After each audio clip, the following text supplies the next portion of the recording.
Tony D and Little Joan somewhere in the house, and this is a screenwriter's take on A Christmas Story Christmas.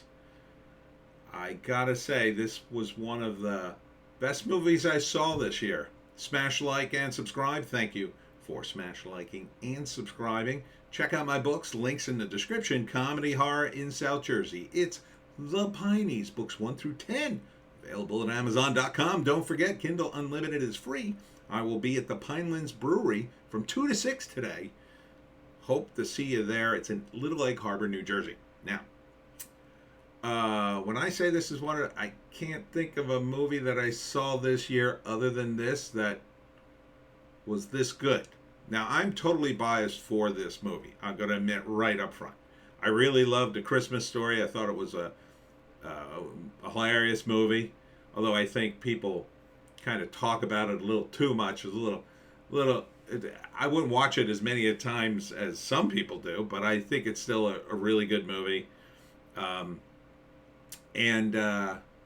While doing some research on this, this was coming out on the 17th, and I kind of forgot when it was coming out, and I started looking for it, and there was already a sequel to A Christmas Story with Daniel Stern as the dad, with Ralphie as a little older. Yeah. And then I just did a little more research, and there was a sequel, another sequel to A Christmas Story. It was called A Summer Story, with a completely different cast, including Charles Grodin as the old man, which I imagine is about as good as the Daniel Stern one, probably not that great. This movie, however, stars Peter Billingsley, who played Ralphie in the first movie, and it takes place when he's a dad. So it fast forward, it takes place in 1973. So this movie has all the elements I like in a movie. First off, it's a sequel to a movie I like. Second, it takes place in the 70s, kind of my era when I was a kid, so I'm even more nostalgic for it. Ralphie is a writer, so I mean, pretty much hit a lot of my buttons. So take from that what you will, but I really feel that this movie has a ton of heart. More heart than I've seen the last 10 years coming out of Hollywood, because they spent time crafting this movie. And it was really just full of fan service, which I loved. I love that it's full of fan service, at least as much as Tom Cruise's Top Gun movie, if not more. It's just full of heart.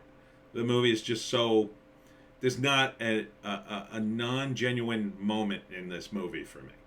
It really is. You could tell they thought about every scene.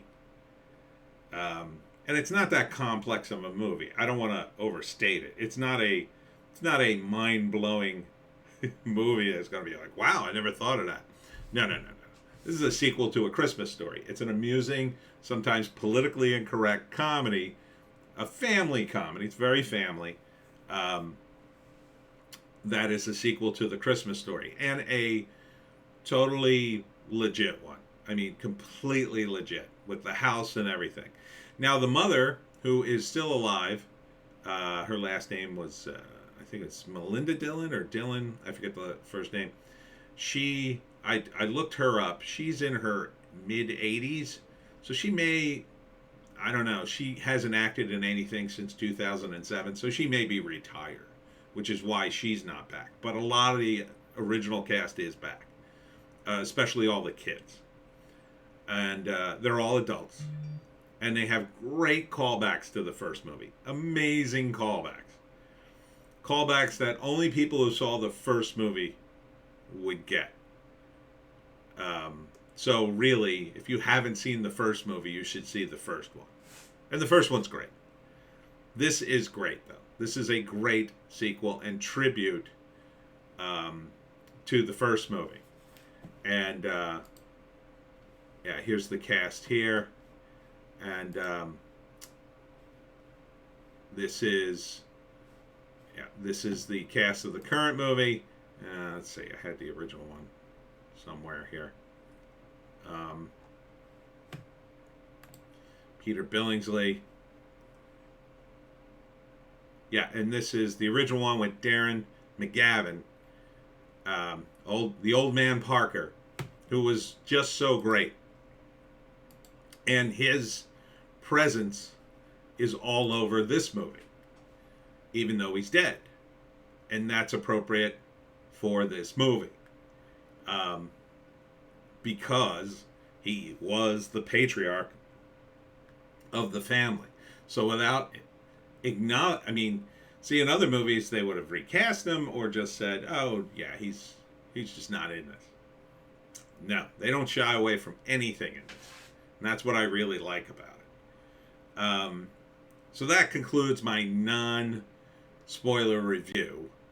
I should have announced that in the beginning. I'm going to get into some spoilers now and dig into this. So if you want to watch this, this is on HBO Max. I have that for free. Let me tell you something. This movie was really, really good, I think. If you saw the first movie and you like it, you're going to love this. You're absolutely going to love it. If you haven't seen the first movie, I suggest you see it and then see this. It's a really solid family film. It's got some funny moments. Is it as funny as the first one? No. I mean, the first one would beat it out in terms of the comedy, I think. But the second one is what it lacks, say, in comedy, and it's pretty funny, pretty amusing. It makes up for in callbacks, nostalgia, and member berries, I guess you could say. At least for me, it does. So, all right. So, spoilers ahead. So, in the first act, we establish Ralphie, his family.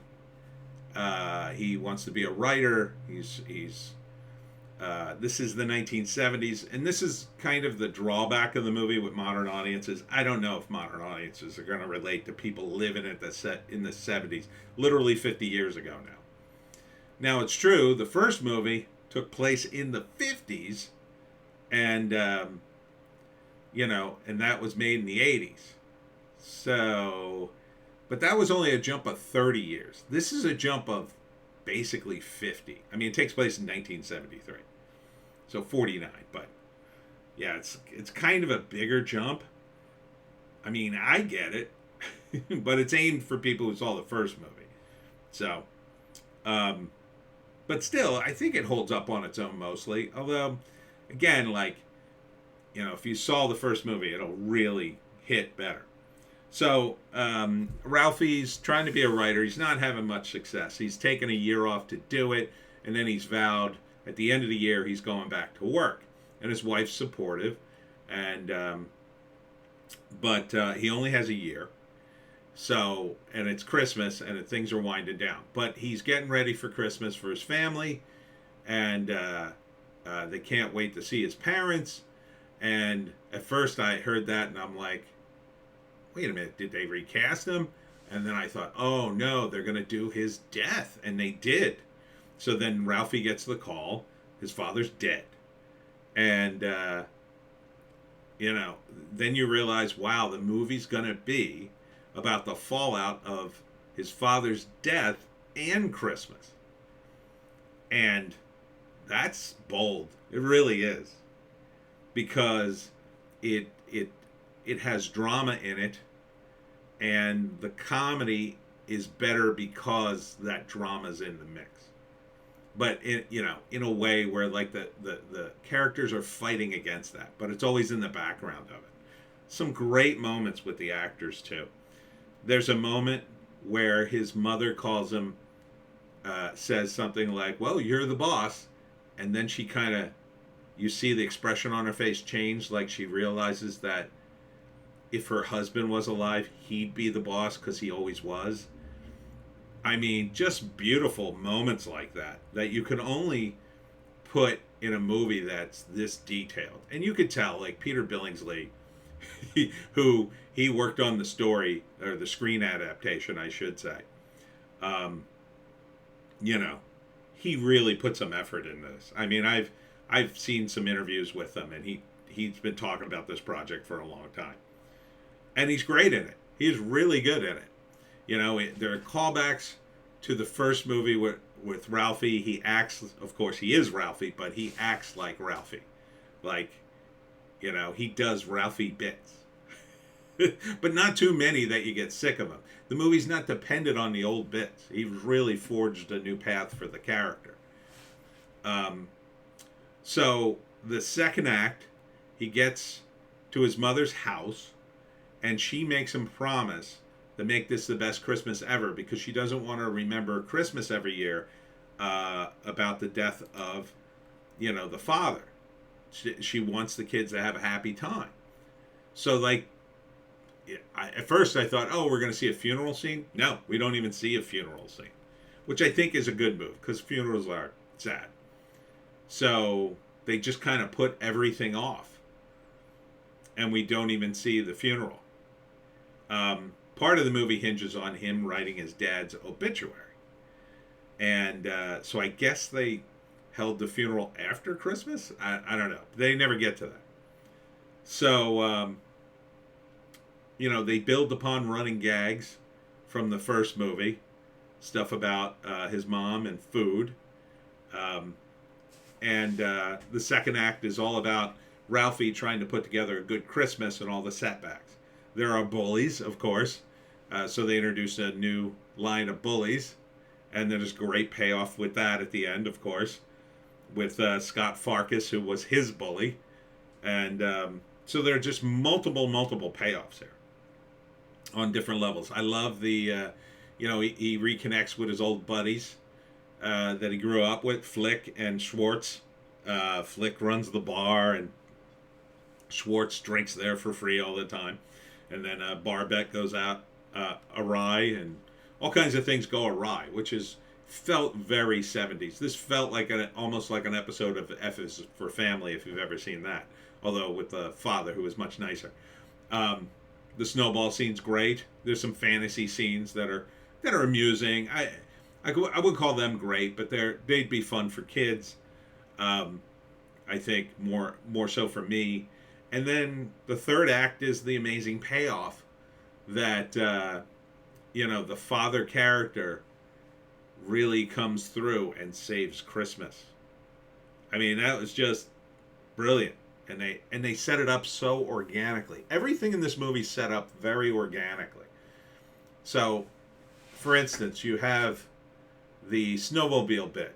The kids are being harassed by these two bullies on a snowmobile, and the father says, well, you got to handle your own bullies. I don't know how you're going to do it, because he knows he can't save them, that they have to figure it out. So the guys in the snowmobile keep running down their snowmen. So what do? They build the snowman over a tree stump, and then they end up smashing into it. Well, if you watch the movie, you can see just briefly a shot of the stump. Like there's not a close-up of it. Like they don't linger on it. It's just sort of in there. You can see it, but they don't draw attention to it. So later when they do that, you're like, oh yeah, the stump. It's perfect. It's really perfect how they set that up.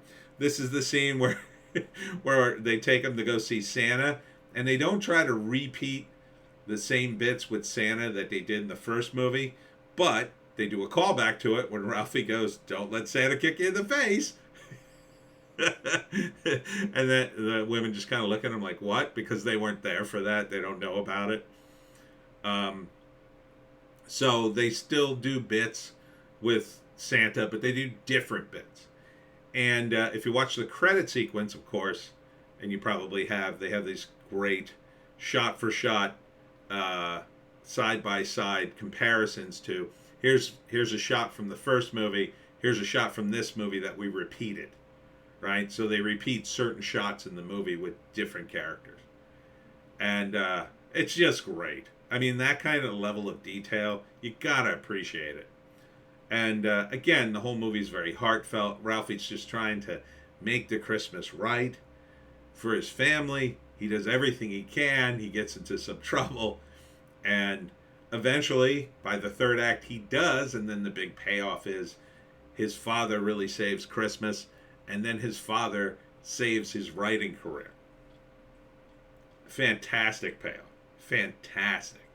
And for those of you who don't know, the Christmas Story and the sequel is based on a book of short stories called In God We Trust, All Others Pay Cash by an American humorist named Gene Shepard.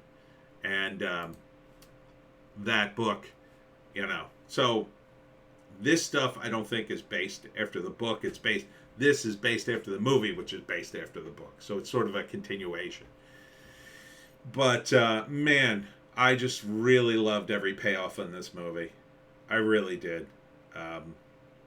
It just, again, it felt so heartfelt. Everything coming out of Hollywood is just so soulless and nothing. I don't care about the characters. I don't care that they're doing it. It just seems like a cynical cash grab. This felt like a real family. Even the mother had her own bit. They set up something for her so that she had a bit of a character to her. Every character had something to them, or a bit, or a moment. And that's what you need in a movie. It was all about characters. There weren't any high stakes here. It wasn't like Ralphie was going to lose his house or, even anything that big. It wasn't like their marriage was in trouble or anything like that. Nothing that big. The stakes were nice and low. It was about Christmas. It was about family. It was about dealing with loss. And in the end, it all comes out great. And you couldn't be more satisfied at the end of this movie, quite frankly. So, learn from this movie, screenwriters, would be my opinion. You should watch both movies and see how they craft the payoffs here. They build upon what's gone before. So all the kid characters are in this. Well, all the significant ones anyway. And they have kids, so that, Ralphie has kids, they have kids, so they interact. That's not as the main focus. The main focus is Ralphie and, him becoming a dad and doing dad things. But, the payoffs here, Flick, Schwartz, Farkas, I mean, they're just great. They're just absolutely great. And that they also went to the trouble to get the original actors. I mean, fantastic. Fantastic, really. It's a shame the mom character, like I said, I think she's probably retired. I mean, she's in her mid-80s.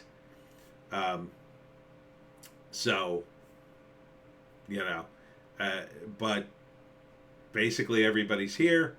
And, even Randy shows up, which is great. I would have liked to have seen a little more, some callbacks with Randy a little more. But, it was fine. I mean, it really felt like this could be a series. I could definitely watch another one of these. I don't know what the movie would be about, but I just felt like there were so many great payoffs here with the characters and what they do. And another thing that I can relate to, the characters aren't rich, right? So they're low stakes, things that they do. You can kind of relate to them as a real person, as opposed to what Hollywood is like.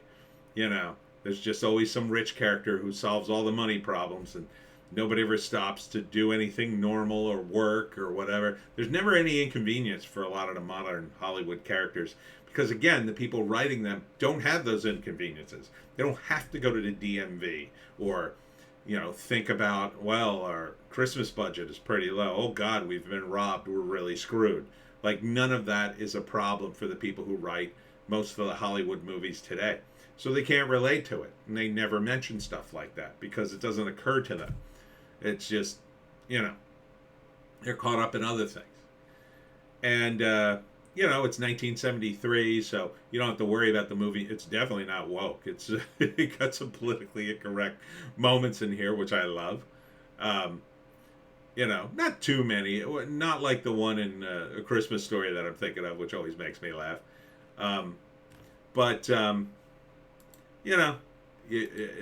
Other moments, Christmas tree, everything about this movie. This is the scene where Schwartz has to clear his bar tab by going down this crazy hill. And there's Farkas. I can't tell if they took old footage of Farkas and put it in this movie, or they shot new stuff with Farkas because Farkas is in it. I mean, it's the actor who played Farkas. It's clearly him. He's the bully, by the way. So this was a good bit where Ralphie does the hee hee hee hee. So yeah, couldn't say enough positive things about this movie. It really felt like a homecoming for Ralphie, Higbee's, the whole thing. Now, could they do this again with Ralphie's kids? Maybe. I don't know. You know, modern day. I mean, Ralphie would be. How old would Ralphie be? I guess he'd be in his 80s. I don't know if they could pull that off. I mean, I guess they could with makeup or whatever. I don't know what the point would be, but maybe you could. Maybe you could. But yeah, I mean, this felt very good. I felt very positive. It's very rare these days. I used to come out of the movie theater back in the day, and I'd be like, "Oh man, that was a good movie. I'm so psyched. I should write something. I should do something." Oh, it felt good. It felt good coming out of the movies. I haven't felt that way in a long time about a movie, but I feel good about this. Last night I almost did the review because I was like, "Oh man, that was good. I want to do this review. I should go to bed." But I went to bed. So anyhow, watch A Christmas Story. Watch Christmas Story first. I think you'll learn a lot, writers. Big upvote. Awesome. You did not disappoint, Ralphie. You did not disappoint. And that's it for me, Tony D. Little Joan asleep on the couch. Catch me at the Pinelands Brewery. I got to get ready, and we'll see you tomorrow.